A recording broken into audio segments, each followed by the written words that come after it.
1926 সালের 24শে জানুয়ারি মায়ের শাহবাগের দরবারে কীর্তনে মা বিভোর হয়ে পড়লেন।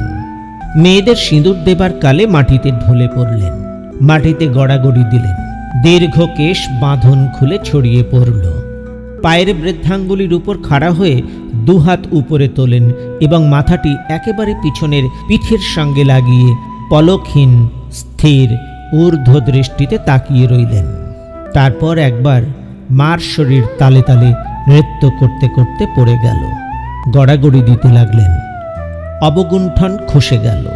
মায়ের অপূর্ব শ্রী জ্যোতিপূর্ণ মুখমণ্ডল, আয়ত নয়ন, প্রশান্ত দৃষ্টি প্রকাশিত হল। মা যখন চোখ খুললেন তখন তার সজল রক্তিমাভ চোখ। মা যেন আধো আধো স্বরে কিছু বলতে চেষ্টা করছিলেন, কিন্তু সে স্বর স্পষ্ট হল না।